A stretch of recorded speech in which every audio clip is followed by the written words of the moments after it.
You ride toward Mecca, and the desert itself bows to you. Behind you stretch 60,000 souls, a moving city of flesh, silk, and gold. 500 slaves walk before you, and each one carries a staff of solid gold weighing nearly 4 pounds. 80 camels follow, and on the back of every single one rests 300 pounds of gold dust. You hand out so much gold along this road that you will shatter the economy of an entire empire for 12 years, and you have not yet touched the bottom of your fortune. Adjusted for today, your wealth runs past $400 billion, more than Musk, Bezos, and Zuckerberg combined. You are Mansa Musa, the richest human being who ever drew breath. And in the next 30 minutes, you are going to live every day of this life. But you were not born a god. You were born a spare. Wind it back. You come into the world around the age the empire is still young, in the heat-cracked heart of West Africa, and you are nobody. Not the son of the great founder, not the heir. You are the great nephew. A branch on the family tree so far from the throne that no one bothers to count you. A backup, a vice, a man kept in reserve in case the real kings die. You grow up knowing your name will be forgotten the moment you stop breathing. And the world you wake into every morning is a furnace. To the north lies the Sahara, where the sun climbs to 50 degrees by midday and melts the horizon into liquid silver, then drops to near freezing before dawn. The sand finds your nose, your teeth, your throat, and it carries the dry stink of sulfur and dust. To the south breathes the Niger River, wet, heavy, smelling of fish drying in the sun, of mud, of camel dung smoke rising from cooking fires. This is the air you are raised on. You watch the common people and you learn what powerlessness looks like. They wear rough, raw cotton against their skin. They live in huts of mud that dissolve and must be rebuilt every time the rain comes.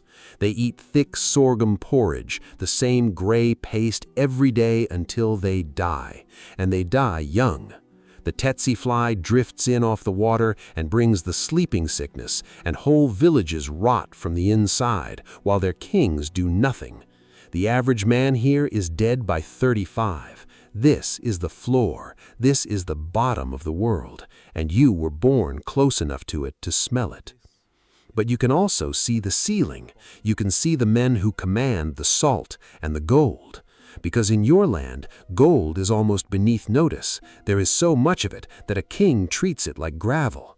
The thing that truly rules life here is salt. In the deep desert, you sweat out the very thing that keeps your heart beating, and without salt, you simply fall down and die. There are no cold rooms, no ice. Salt is the only power on earth that can keep meat from rotting. In the mining towns to the north, men cut their own house walls from blocks of it, and a single block of salt trades for its exact weight in solid gold. Whoever taxes both sides of that trade does not get rich. He becomes a force of nature. You watch the men who hold that power, and something opens inside you, a hunger. You want it, not a piece of it, all of it. The mines, the roads, the salt, the throne that was never meant to be yours. You have no army yet, no claim, no name worth speaking. You have only the certainty burning behind your ribs that the gods are careless and thrones can fall into unexpected hands. And then, the most absurd stroke of fortune in the history of power is about to fall directly into your lap. The king is about to vanish into the sea. The king who sits above you is named Abu Bakri, and he is losing his mind to the ocean.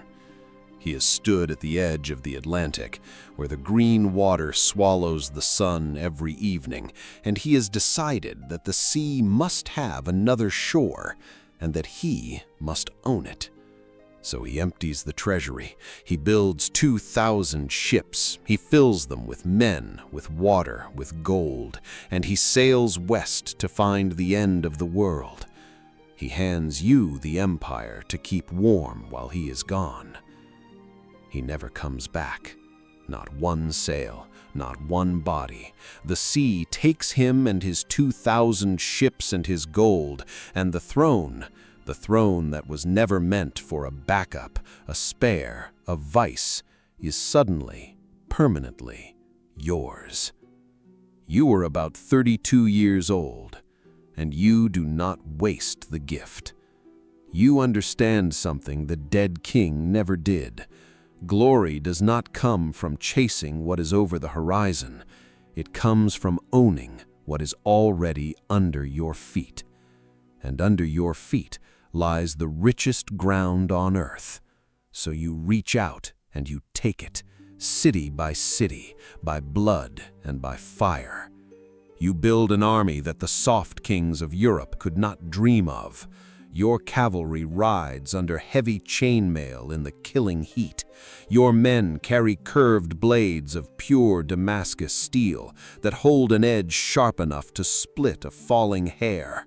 And your arrows are dipped in a thick botanical poison, so vicious that when it enters a man's veins, his own blood clots solid inside him in 3 minutes. He does not bleed out. He seizes up and dies standing. With this, you swallow 24 cities, you take Timbuktu, and you set your eyes on the great prize to the east, Gao, the fat trading city on the river, the gateway to everything. Here is your first lesson in how a god is made. You do not simply burn Gao to the ground. Anyone can burn a city. You send your general into it, you break it open, and then you do something far colder. You take the king's 2 sons, 2 boys, 2 princes, 2 heirs, and you do not throw them in a pit. You carry them home to your palace. You dress them in silk. You feed them the food of kings. You give them the finest tutors alive. You raise them as your own beloved sons. And the entire city of Gao understands the message without a word being spoken. Rebel, twitch in the wrong direction, and the boys die. They are not prisoners, they are pets, elite hostages on a golden leash. You have learned that the cruelest cage in the world is one lined with comfort, because a man will not storm the walls when his children are sleeping on silk inside them. This is how you grow, not just by the sword, by the mind. But the true engine of your fortune is not war. It is the ground itself. You seize the gold mines of Bambouk in the south and the salt mines of Tagaza in the north, and you clamp your fist around both. Gold flowing up, salt flowing down, and you stand in the exact middle, taxing every grain that moves in either direction. You do not own a business, you own the bloodstream of an entire continent. Under your hand, the Empire of Mali now produces more than half of all the gold in the entire Old World. Half of all the gold in Europe, in Asia, in Africa. Half of it passes through your fingers. Imagine one human being today owning 50% of every barrel of oil and every microchip on planet Earth. That is not a king, that is a force of nature wearing a crown. And now comes the moment you cross the line you can never walk back.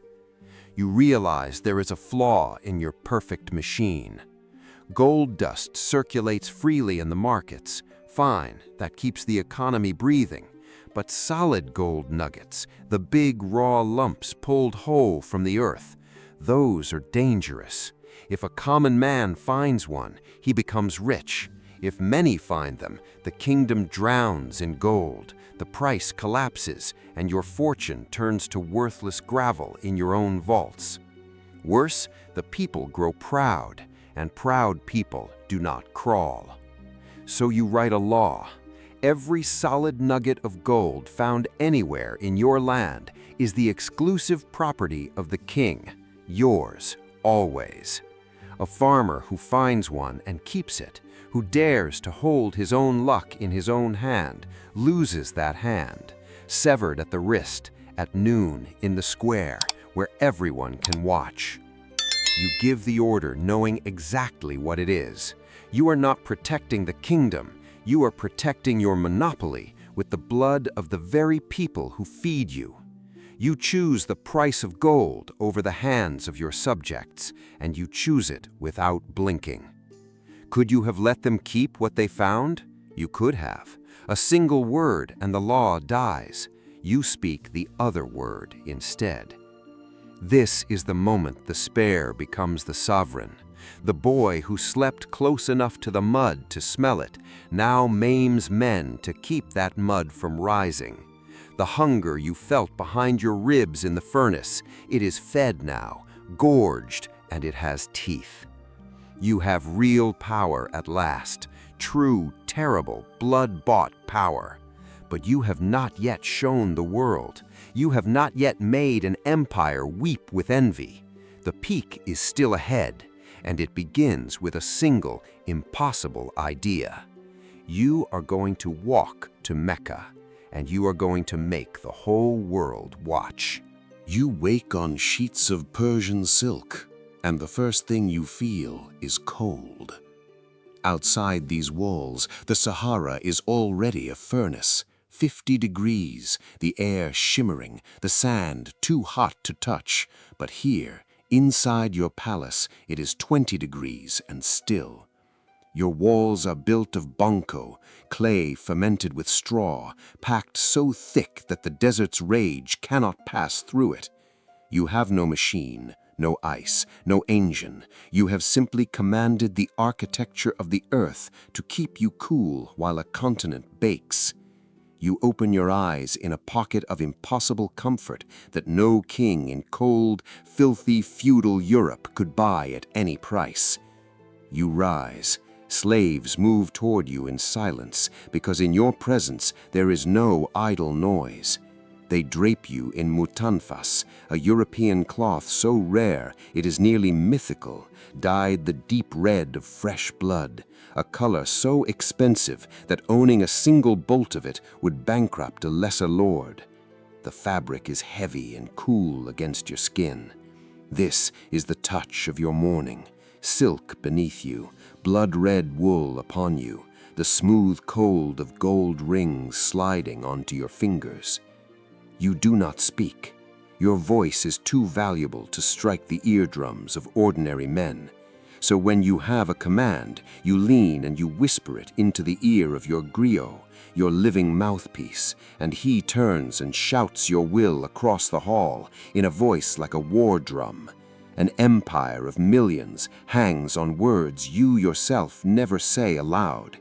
You are a god who speaks only through prophets. And you must seem like a god in every breath. If the dry desert air catches in your throat and you sneeze or cough, the entire court erupts. Every man in the room begins to pound his own chest, hard, fast, rhythmic, imitating the thunder of tribal drums, drowning out the sound. Because a god does not sneeze. A god does not have a body that fails. The drumming swallows the evidence, and the illusion survives one more day. Then come those who need something from you, a general, an ambassador from a distant land. Watch what your power demands of him.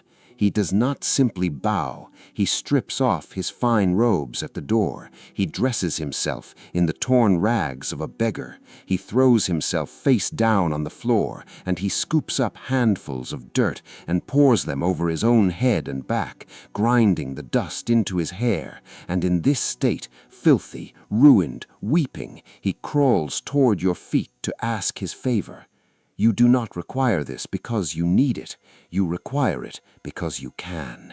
This is the fetish of absolute power, not the gold, but the sight of a proud man eating dirt for the chance to look at you.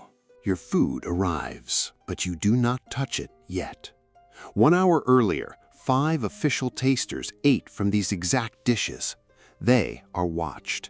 If any of them begins to foam blood at the mouth, you will know your meal is poison before it ever reaches your lips.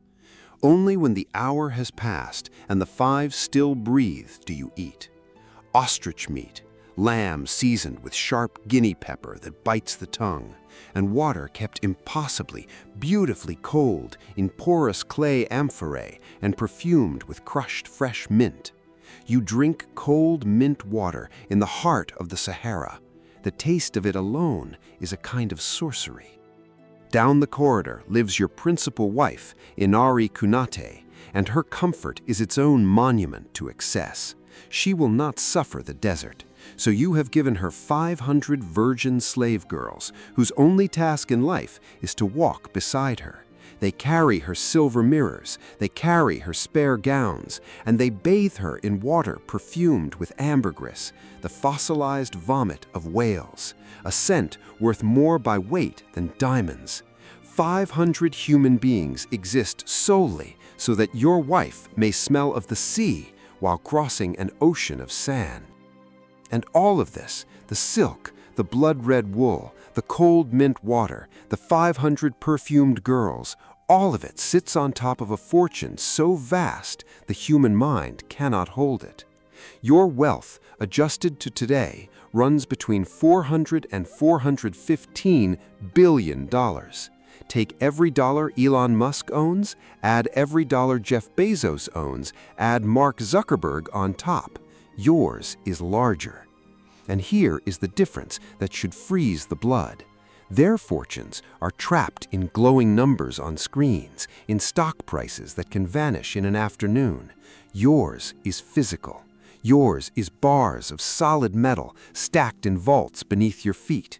You could touch all $400 billion with your own hands.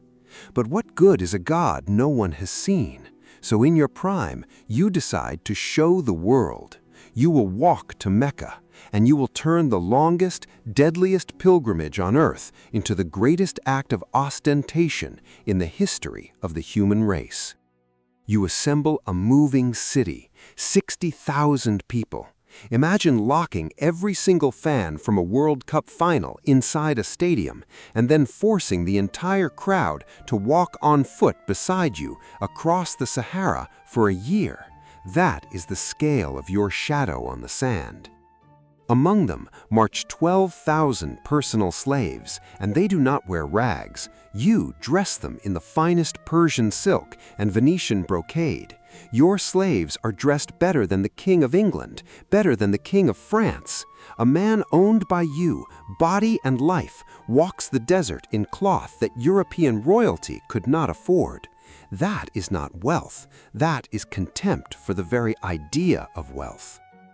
At the front, opening the crowd before you, march 500 slaves, and each one carries a staff of solid gold weighing nearly 4 pounds. Just in walking sticks, just in the canes used to part a crowd, you are moving almost a full ton of living, gleaming gold. Each staff would be worth around $150,000 today, 500 of them flashing in the sun simply to clear a path. And behind them come 80 camels. Each camel carries exactly 300 pounds of gold dust. Together, that is nearly 11 tons of gold, close to $1 billion in today's money, and it is brought along for one reason only: pocket change, spending money, alms to scatter. You cross the deadliest desert on earth carrying $1 billion in loose gold the way another man carries coins for a beggar. You can smell your own caravan before you can see the end of it. In the dead center of nowhere, with the sand cracking between your teeth, you turn and catch the scent of fresh bread baking in great tents, of camel meat grilling with spices over open fire. You travel with cooks, with butchers, with merchants who raise a full luxury market every night when the city of 60,000 stops to rest. You did not merely cross the desert, you bribed it into comfort. Then you reach Cairo and you break the world by accident. A merchant offers you a fine rug for the equivalent of $50. You do not bargain, you laugh, and you have your slave pour out the equivalent of $100,000 in gold dust onto his table. And you do this everywhere, to bakers, to horse dealers, to beggars in the gutter. You hand out roughly 20 tons of gold in gifts and alms, about $1.5 billion today, thrown from your hand into the streets like rain. And the markets cannot survive it. So much physical gold floods Cairo that gold itself loses its value. The price of bread explodes toward the sky. A single man on vacation has triggered a hyperinflation that will cripple the economies of Cairo, Mecca, and Medina for 12 straight years. You are the only human in history to destroy a global market not through greed, but through tipping too generously. And now comes the highest moment of your life. The Sultan of Egypt, Al-Nasir Mohammed, summons you to his marble palace. The protocol is iron. Every visitor must kiss the ground at the Sultan's feet. The hall goes silent. His Mamluk guards rest their hands on their swords. Your guards quietly draw their poisoned arrows. You, the $400 billion man, will not lick the dust for any earthly king. And then your genius strikes like lightning. You turn your face toward Mecca, you smile, and you call out for the whole court to hear, "I am only a pilgrim. I bow to the earth for Allah alone, the maker of the heavens." You drop to your knees, for God, never for the man, and in a single move you keep your pride, save the Sultan's ego, and end the standoff. Then, almost as an afterthought, you have 40,000 gold coins flung at the Sultan's feet. Respect purchased, war avoided. All of it bought with a fortune that does not even notice the loss. This is the summit. Standing in a foreign palace, having bent the knee to no man, having drowned an empire in your spare change, you are now the most famous human being on the face of the earth.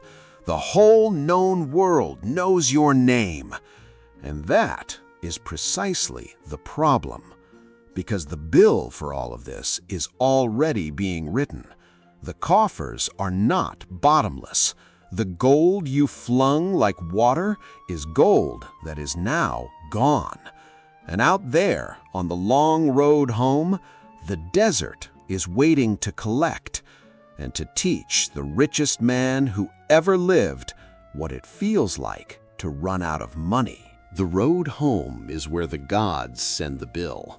You turn west, away from Mecca, fat with glory, and the desert begins to collect what you owe. Because the hyperinflation you set loose with your own generous hands has not stayed behind in Cairo. It has followed you onto the sand. The price of water has climbed toward madness. The price of grain has tripled, quadrupled, and there is no bargaining with a dune. You flung $1 billion in gold dust into the streets of 3 cities like a man scattering crumbs, and now, mile by mile, that same gold is gone. The 80 camels are lighter, the chests echo when you open them, and then comes the unthinkable. The richest human being who has ever lived begins to run out of money. Your moving city of 60,000 still has to eat. 12,000 silk-clad slaves still have to drink, and there is not enough gold left to feed them. Your troops begin to go hungry in the open desert. The men sworn to protect the god are gnawing on rationed scraps, while the god rides ahead in blood-red wool. This is the first poison seeping into the throne. The empire you built to project infinite wealth is suddenly, humiliatingly, broke. So you do the one thing a god can never be seen doing. Under cover of the tent, away from the eyes that worship you, you send for the great bankers of Alexandria. The same men you would have made crawl through dirt to reach your feet, you now approach with your hand open. You beg, you borrow, and they know exactly what they are holding. They lend you enormous sums at brutal, extortionate interest, the kind of rates a desperate man accepts because the only other option is to watch his caravan die in the sand. Sit inside that for a moment. You own $400 billion in solid gold, and you are taking out a loan you cannot afford at the mercy of moneylenders to buy your own way home. The system you built, the God who never speaks, who never sneezes, who never bends the knee, that entire towering illusion now depends on you secretly groveling to a banker in the dark. You own all the gold on earth, and it cannot buy you back your pride. But the gold was never your deepest fear. The gold is a daylight problem. Your real terror comes at night. There is a story that follows you everywhere, whispered by the chroniclers of your own age, that once, in a fit of blind rage, you struck down your own mother and killed her. Whether the world believes it or not, you believe it. And so, when the desert goes black and cold and your 60,000 sleep, you lie awake under Persian silk, and you are not thinking about empire, you are thinking about fire. You are convinced to the marrow that the Islamic hell is waiting for you, that the flames are real, that they are hot, that they are eternal, and that they are reserved for a man who murdered the woman who made him. This is the true reason for the entire pilgrimage. Not glory, not vanity, terror. You did not walk 6,000 kilometers to be admired. You walked to Mecca to try to buy back the forgiveness of God with gold, the way you buy everything else. You are attempting to bribe heaven. And the worst part is that even you suspect it will not work. So picture the night. Your guards stand in the dark around your tent. Inside, before you can eat anything at all, 5 tasters take your food, and you watch their faces in the lamplight, searching for the first twitch, the first foam of blood at the lips that means someone you trusted has been bought. You cannot eat a fig without watching a man eat it first. You cannot drink your cold mint water until another throat has survived it. You have 12,000 slaves, 60,000 followers, a wife bathed in whale scent by 500 girls, and there is not a single one of them whose hand you can take without wondering if it holds poison. This is the cruelest poison of all, and it is one you brewed yourself. You are completely, perfectly alone. You built a world in which men must crawl through dirt and beat their own chests to hide the sound of your breathing. You taught everyone around you that you are not a man, but a god. And a god has no friends. A god has only worshippers and assassins. And from the throne, you cannot always tell them apart. You are surrounded by 60,000 people, and there is not a single one of them you can trust to be alone with in the dark. And here is where the machine you built turns its teeth on the very people who fed it. You come home to Mali with empty chests and a debt to foreign lenders, and the gold has to come from somewhere. So you do what desperate kings do. You tighten the screws on your own subjects. You raise the taxes on salt, on the one substance that keeps the common man's heart beating. You squeeze the merchants, the farmers, the people in their dissolving mud huts who already die at 35. The monopoly you forged with severed hands, the machine that crowned you a god, now grinds harder on the weakest backs in the empire to pay for a vacation that drowned 3 cities in gold. The system did not protect you. It simply found new victims, and this time they are your own. Yes, you will have your moment of revenge. You will fill fresh carriages with new gold from the mines, and you will repay the Egyptians double what you borrowed, just to grind their faces in the truth that your wealth is bottomless. But the carriages of gold do not buy back the night terrors. They do not quiet the fire you see when you close your eyes. They do not give you one person you can trust. This is the secret, rotting at the center of the most magnificent life ever lived. You have everything a human being can possibly possess, and you are afraid of poison, of betrayal, of an eternity of flame, every single hour that you are awake, and most of the hours you are asleep. The throne is the loneliest place in the world, and from a throne that high, there is only one direction left to go. You are getting older now. The desert has worn down your joints, your body, your years, and the empire you bled a continent to build is about to discover what happens when the god finally proves he was only ever a man. In the end, the desert takes you the way it takes everything. Slowly. You are about 57. The same sand that carried your glory has worn your body down. Your joints ache, your bones grind, the heat of a lifetime sits heavy in you. There is no assassin, no poison, no fire. You simply lie down on your sheets of Persian silk in your cool palace of Banco, and your breath gets shorter, and then it stops. The richest man who ever lived dies quietly in a cold room while a continent bakes outside. No drums to hide the sound this time. And then the gold begins to scatter. You leave the throne to your son, Magan, but he was born a prince, not a conqueror. He never smelled the mud, never felt the hunger behind the ribs that built all of this. Like the soft air of any billionaire, he cannot hold what you bled for. Within a few short years, the empire you assembled city by city starts to crack, to leak, to shrink. The machine of gold and salt and severed hands runs down without the god to drive it. The fortune does not pass into eternity. It disperses into history like dust off a camel's back.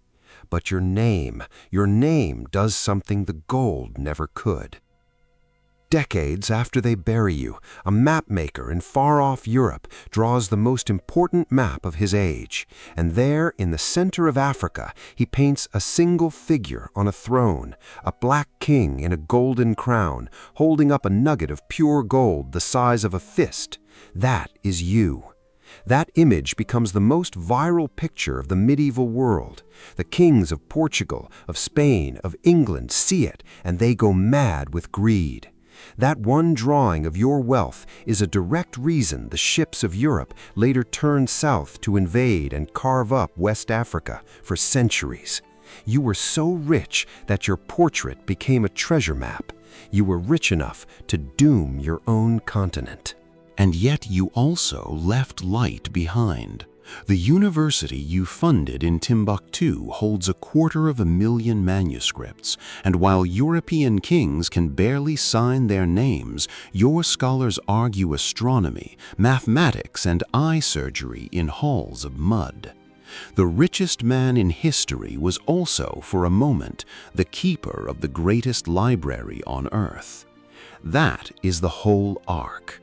From a forgotten spare who slept close enough to the mud to smell it, to a living god who drowned empires in gold, to silk and silence and dust. So tell me, down in the comments, with $400 billion and the whole world on its knees, what would you have done differently? Would you have walked to Mecca, or kept the gold and kept the throne forever? Because there was one other man who held a fortune like this in a colder land with a darker secret, and next time you are going to live his life too.